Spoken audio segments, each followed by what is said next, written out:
Merci beaucoup Aurélie et on enchaîne donc tout de suite avec Antoine Chotard qui va nous présenter Anatomy of a Streamer, la mise à jour pour 2024. Merci Aurélie.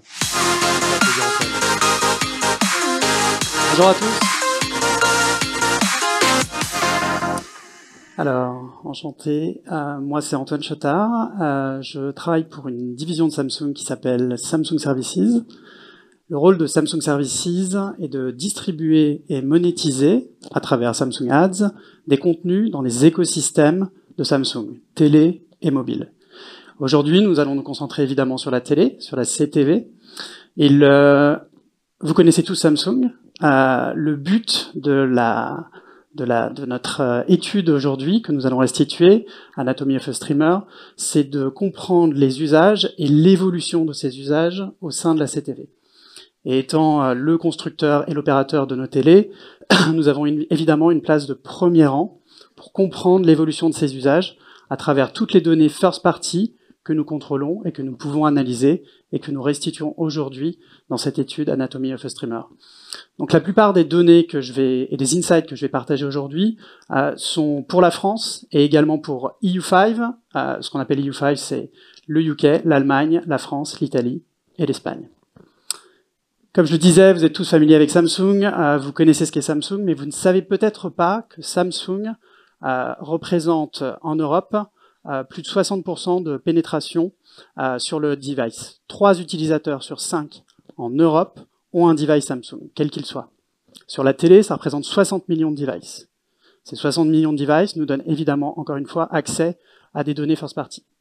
Ces données nous permettent de comprendre l'évolution des usages et aussi de designer, de développer des expériences que nous mettons à disposition des utilisateurs. Un écosystème et des expériences un peu plus abouties.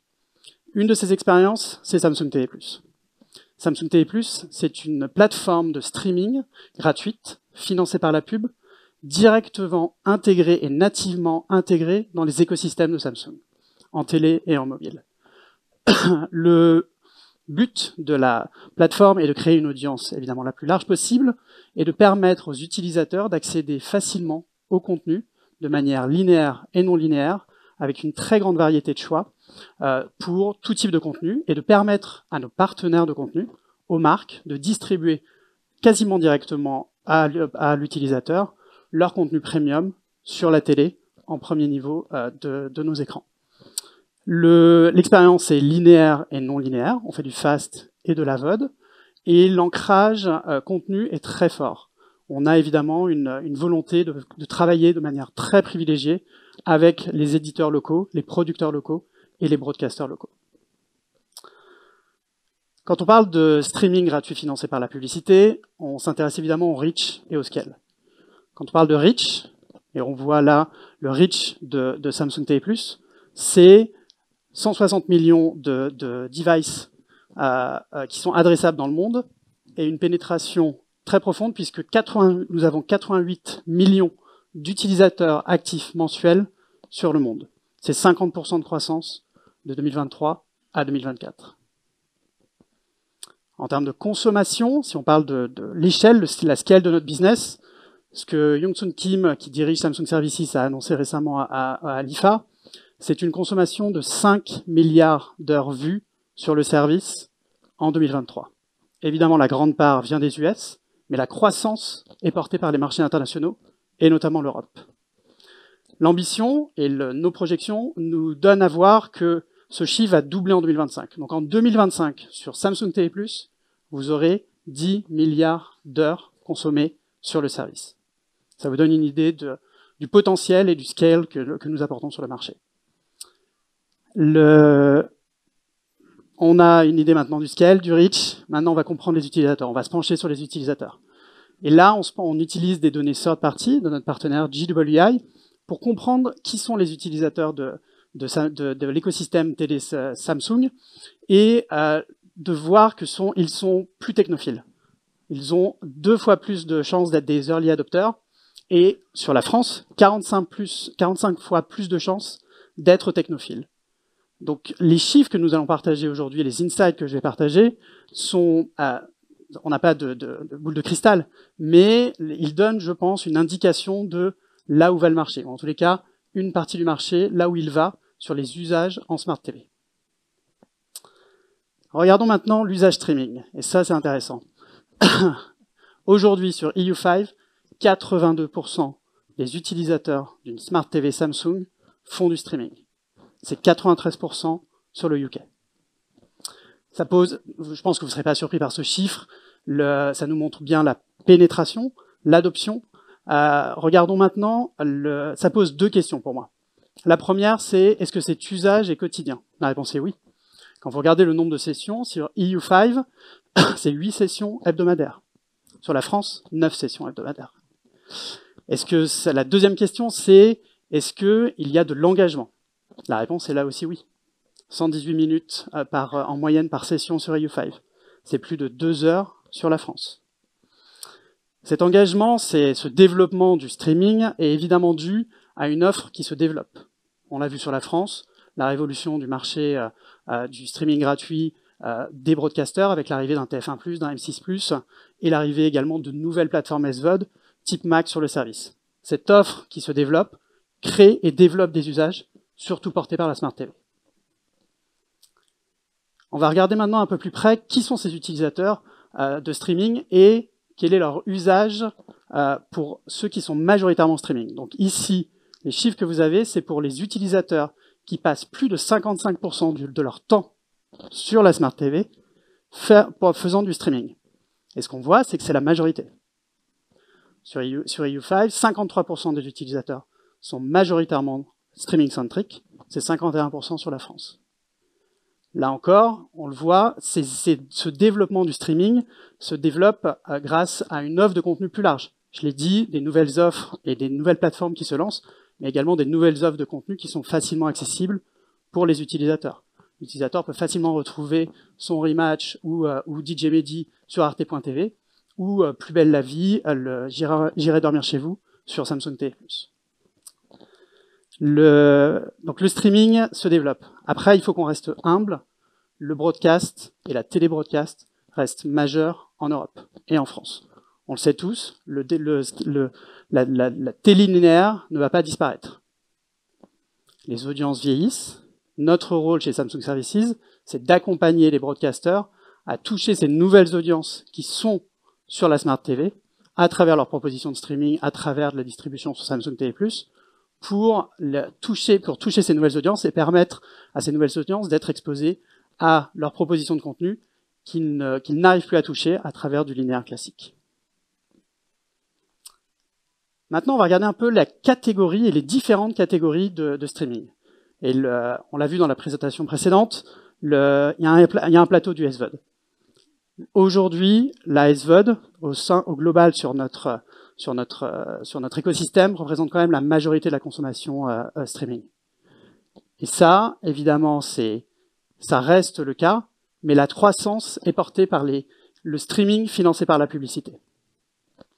Et regardez bien ce chart, c'est la dernière fois qu'on va le présenter comme ça. Pourquoi? Parce que on l'a vu lors du premier panel, les frontières deviennent de plus en plus floues. Les plateformes s'hybridifient. Évidemment, un M6+ n'est plus principalement que du BVOD. C'est BVOD, c'est AVOD, c'est FAST. Les propositions de SVOD deviennent aussi hybrides. Elles lancent des ad tiers et des offres financées par la publicité au sein de leur service. Pourquoi? Parce qu'elles ont deux problèmes principaux. Le churn et la profitabilité. Et relancer ces services financés, ces options financées par la publicité, leur permet de réduire la friction qu'ils ont avec leurs utilisateurs sur le prix et d'augmenter leur ARPU. Et on le voit aussi sur les plateformes fast ou nativement fast, type Samsung TV+. Là aussi, une hybridification. On est fast, mais on est aussi AVOD. On est fast, mais on est aussi broadfast. On devient aujourd'hui de plus en plus un distributeur de plateformes, de services de broadcast et de chaînes de broadcast, un Euronews, un BFM TV, qui viennent bénéficier d'inventaire digital sur Samsung TV+. Donc cette croissance, comme je le disais, évidemment c'est le streaming, mais c'est surtout le streaming financé par la publicité. Revenons maintenant aux utilisateurs. Et là, sur des données apportées par DJI, comprenons qui sont ces utilisateurs fonction de leur tranche d'âge. Là aussi, pas de surprise, la consommation est majoritairement forte chez les jeunes audiences. 1h14 chez les millennials, 1h09 chez les Gen Z. Mais ce qui est vraiment intéressant, c'est de voir que la croissance est partout. Toutes ces populations streament de plus en plus. Les Gen X et les Boomers aussi. Et ça offre une possibilité de toucher tous ces utilisateurs, ces nouvelles audiences, quelle que soit leur tranche d'âge, sur une plateforme de streaming et sur un écosystème Smart TV. Regardons maintenant le breakdown et l'utilisation applicative. Quelles applications les utilisateurs utilisent-ils et combien utilisent-ils d'applications? Ce qu'on voit, c'est qu'il y a une multiplicité d'usages. Plus de 80% des utilisateurs utilisent plusieurs applications au sein de leur Smart TV. Ils sont seulement 19% à n'utiliser qu'une seule application. Évidemment, le choix s'est développé, l'offre s'est développée, et les utilisateurs jonglent de plus en plus avec ces nouvelles applications. Par contre, seulement un total de 97%, donc quasiment la totalité des utilisateurs dans l'écosystème Smart TV de Samsung, n'utilisent que le top 10 des apps. Et donc ça dit beaucoup sur l'importance de la distribution et l'importance de l'exposition de l'application sur les écosystèmes. Et la difficulté, évidemment, pour les nouveaux entrants de trouver une place et de permettre de développer leurs audiences sur un écosystème comme celui de Samsung. Aujourd'hui, en moyenne, sur EU5, les utilisateurs utilisent entre 4 et 5 apps régulièrement sur la Smart TV Samsung. Ce chiffre se développe, il était plus faible il y a quelques années, et selon nos projections, il va augmenter d'année en année. Pourquoi? Parce que les offres se développent, et parce que l'utilisateur devient de plus en plus agile dans l'utilisation de son écosystème et de ses applications. Par contre, la problématique que ça pose, c'est évidemment la problématique de la discoverabilité. Et donc, le sujet numéro 1, notre sujet numéro 1 à tous, c'est comment exposer au mieux les contenus et faciliter l'accès à ces contenus, quelles que soient les applications, dans les écosystèmes, pour une offre de streaming qui soit la plus flexible et la plus facile pour l'utilisateur. Regardons maintenant sur ce nombre d'apps. Sur ce nombre d'apps, et je le disais en moyenne 4 apps utilisées par les utilisateurs, quel type d'app ils utilisent. Et là, pas de surprise, en moyenne, une app BVOD, une app AVOD et 2 apps SVOD. Là encore, une prime aux apps les plus fortes, mais un mix qui se fait entre les différentes sortes de streaming aujourd'hui proposées sur l'écosystème. Il est intéressant aussi de regarder la consommation quand elle est exposée sur la journée et également sur la semaine. Et ce qu'il est intéressant de voir ici, donc ça c'est une vue indexée de la consommation par type, par catégorie de streaming. C'est la première chose intéressante à constater, c'est que l'AVOD et le FAST, le pic est plus tôt dans la journée que les autres offres de streaming. La SVOD pique plus tard, après, à peu près en même temps ou après le linéaire. Le gaming se développe très fort sur la nuit. De la même manière, sur la semaine, la consommation AVOD FAST est plutôt linéaire entre les jours de la semaine et les jours du week-end, là où la SVOD est plus forte, évidemment, sur le week-end. Donc, tout ça pour dire que, évidemment, le streaming se développe. Ce streaming est porté par des audiences qui sont jeunes et dynamiques. La SVOD reste le premier, en termes d'usage et de temps passé, le premier catégorie de streaming à générer de l'audience, mais la croissance est portée par le streaming financé par la publicité. On voit que les utilisations sont différentes en fonction des différentes catégories d'applications, et qu'aujourd'hui, ce qui se développe sur le marché et sur les écosystèmes de Samsung, c'est un usage basé sur les apps et basé sur les offres de streaming. Je vous remercie pour votre attention. Je suis Antoine Chotard, nous sommes Samsung Services. Merci beaucoup Antoine. Merci. Merci également Aurélie d'avoir, par vos 2 études, étayé, merci pour le clicker, étayé donc tous les enjeux, tous les éléments que nous avons pu voir lors de la table ronde d'ouverture.